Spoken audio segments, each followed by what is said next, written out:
Hello, Steve White, Steve White's 89. Well, I've been having a little bit of a serial killer movie marathon, and I finally got to Jeffrey Dahmer. Now, there's three films that I sort of watched that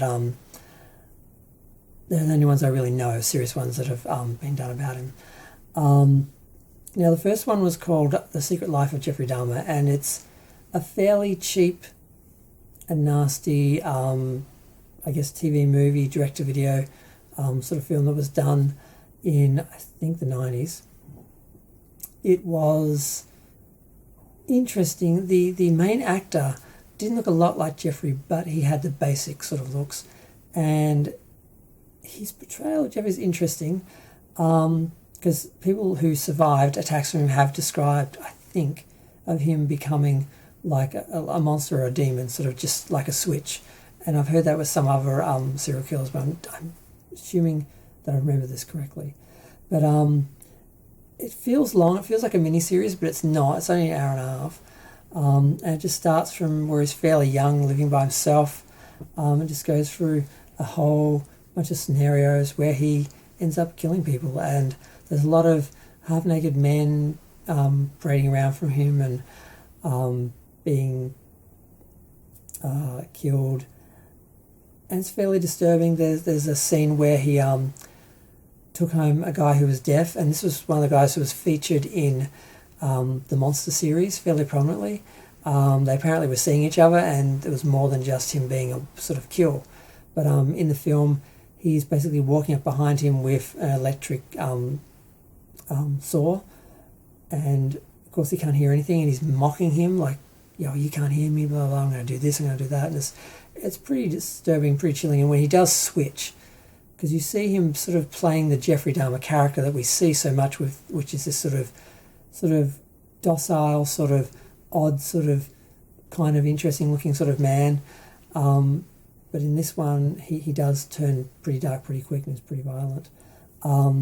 It does have a sort of real, sort of filmed sort of feel about it, but it's not trying to be like documentary form or anything. But the main guy, his portrayal is interesting. He like I say, doesn't look a lot like Jeffrey, but he does pull off the switch, and it does make it terrifying because you do get used to him sort of being one way, and then once he decides he's going to kill someone, he starts. It just becomes like he's this totally other person. But it's still a bit cheap. It's a bit basic. It's a bit simple, but it gets through a few scenarios that are interesting.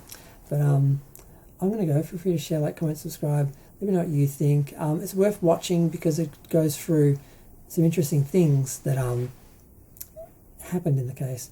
But of course, like some of the other films, it's someone else's version or interpretation, or they've combined things and stuff like that. So, and certain portrayals, like the portrayal of the black neighbour, female neighbour who was after him the whole time, and the police didn't pay any attention to her. Seeing her portrayed 3 different times over these films is interesting. I think in this film she's they portray her as from the Caribbean or something. So it's sort of weird.